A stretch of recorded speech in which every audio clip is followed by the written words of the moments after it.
Ave Maria, paix et joie à vous tous, chers amis, frères et sœurs. Bienvenue à vous tous qui nous rejoignez dans Contes et légendes. Les histoires bibliques, les histoires de l'humanité, les histoires de la création du monde, avec Dieu notre Père.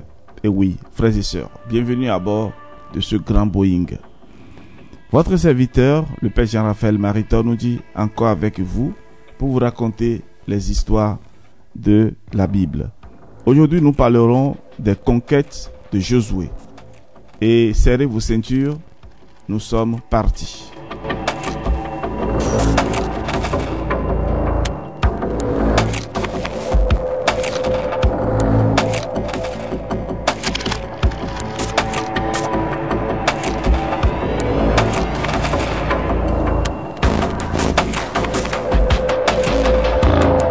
Dans la dernière édition de Contes et légendes, frères et sœurs bien-aimés, nous avons parlé de comment Dieu a accompli deux grands miracles.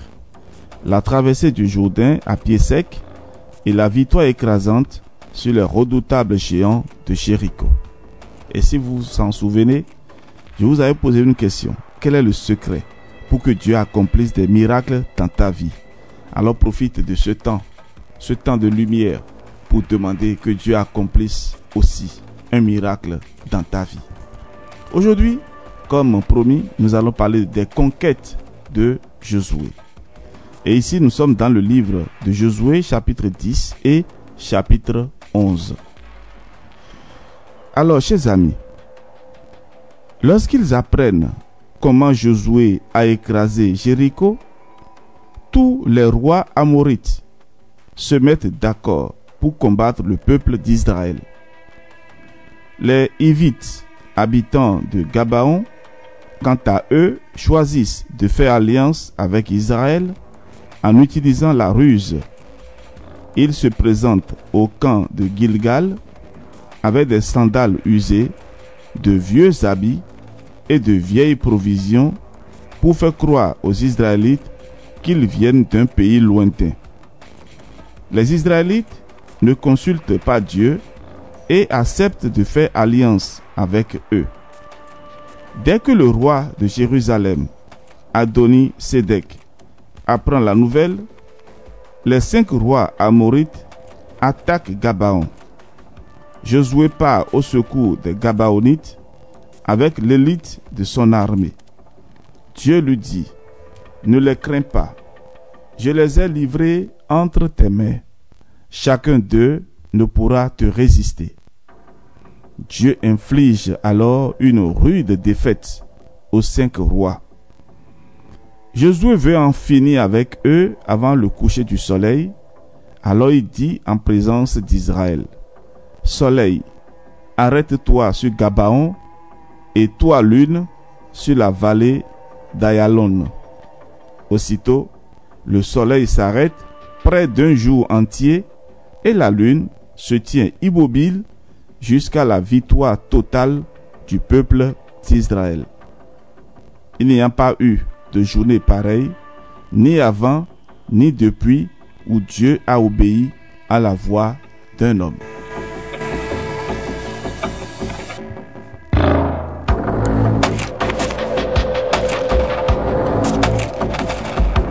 Eh bien, le même jour, Josué remporte la victoire sur Makeda.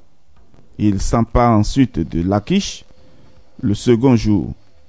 C'est alors que le roi de Gézer part au secours de Lachish, mais Josué lui colle une bonne raclée. De Lachish, Josué s'empare le même jour de Églon et de toutes les localités qui en dépendent. Josué fait de même pour Débir et Assor. C'est ainsi que Josué s'empare de tout ce territoire, exactement comme Dieu l'avait dit à Moïse, et il le donne en héritage à Israël, selon sa répartition en tribus. De son vivant, Moïse a conquis plusieurs territoires qu'il a donnés en héritage aux tribus de Ruben, de Gad et à la demi-tribu de Manassé. Josué, quant à lui, a conquis 31 territoire dans la région de Canaan. Et Dieu lui dit, tu es maintenant avancé en âge, alors qu'il reste encore d'autres territoires à conquérir. Distribue les territoires déjà conquis aux 9 autres tribus et à la demi-tribu de Manassé, comme je te l'ai ordonné. La tribu de Juda reçoit les villes de Jérusalem, Hébron, Bethléem et les villes et villages environnants. Josué distribue à chacune des tribus une part des territoires conquis. Josué achève ainsi la répartition du pays selon ses frontières. Toujours sur ordre de Dieu, les Israélites donnent à Josué les villes qu'il a demandées en héritage. Timnath-Séra dans la montagne d'Éphraïm. Josué les reconstruit et s'y installe. Sur l'ordre de Dieu, il crée des villes de refuge afin que ceux qui ont commis des meurtres involontaires puissent s'y réfugier pour échapper aux vengeurs. Aucun ennemi ne peut résister devant le peuple d'Israël. Dieu leur donne ainsi la terre promise et leur permet de vivre en paix comme il avait promis à leurs ancêtres. Oui, frères et sœurs, Josué est un véritable héros. Avec une simple épée, il bat des peuples plus nombreux et équipés de chars. Toutes les promesses de Dieu se réalisent après plusieurs siècles. Josué fait la répartition des territoires et ce n'est qu'après qu'il reçoit sa part. Et oui, l'histoire est devant nous.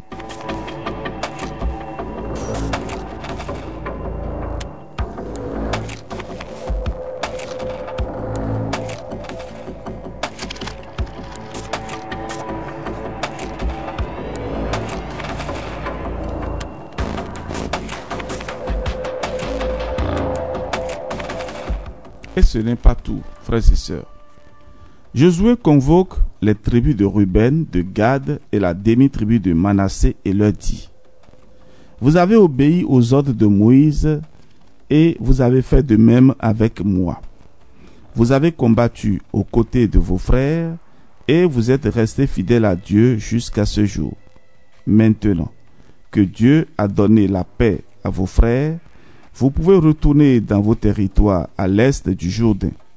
Seulement, prenez bien soin de mettre en pratique les commandements et la loi que Moïse vous a prescrits. Aimez Dieu, toujours suivre ses lois, observer ses commandements, vous attacher à lui et le servir de tout votre cœur et de toute votre âme. Josué les bénit et les laisse retourner chez eux avec de grandes richesses. Quelques années plus tard, Josué, devenu vieux, convoque tout le peuple d'Israël, ses anciens, ses chefs, ses juges et ses officiers, et leur dit: vous avez vu tout ce que Dieu a fait pour nous. Il a combattu pour nous et nous a donné la terre promise en héritage. Dieu chassera les peuples voisins et vous donnera leur pays en héritage comme il vous l'a promis. Montrez-vous donc très fort, aimez Dieu, gardez et accomplissez tout ce qui est écrit dans le livre de la loi de Moïse, sans vous en écarter ni à droite ni à gauche.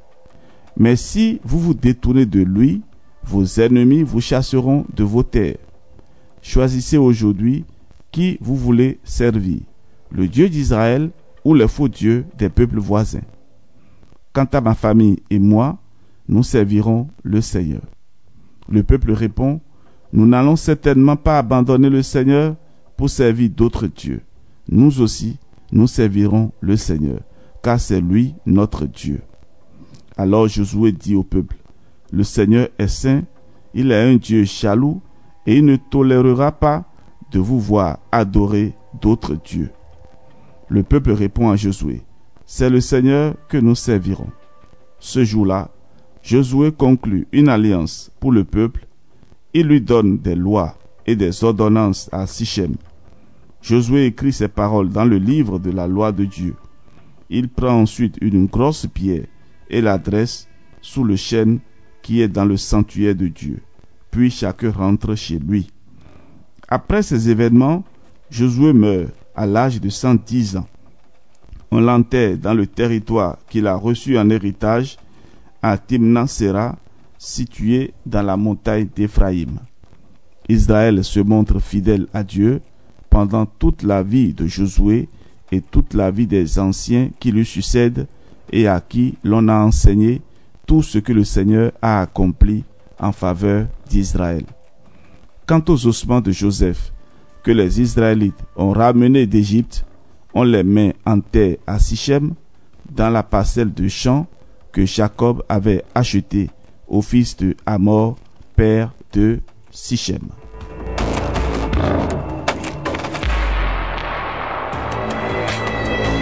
À retenir, Josué accomplit fidèlement sa mission.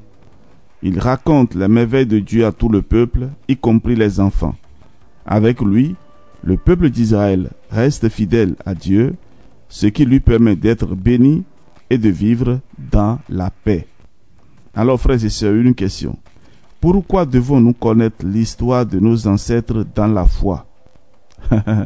Voilà, vous voyez, non? Nous sommes en train de poursuivre un objectif en vous racontant les histoires de nos ancêtres dans la foi. Alors, je vous pose la question aujourd'hui. Pourquoi devons-nous connaître l'histoire de nos ancêtres dans la foi? À vos claviers, on se donne rendez-vous demain pour continuer notre parcours. Et nous, cette fois-ci, nous parlerons de Gédéon, celui qui défie les idoles. Et là, nous parlerons des tout premiers juges d'Israël. Chers amis, frères et sœurs, que la paix soit en vous. On se donne rendez-vous demain. Ave Maria.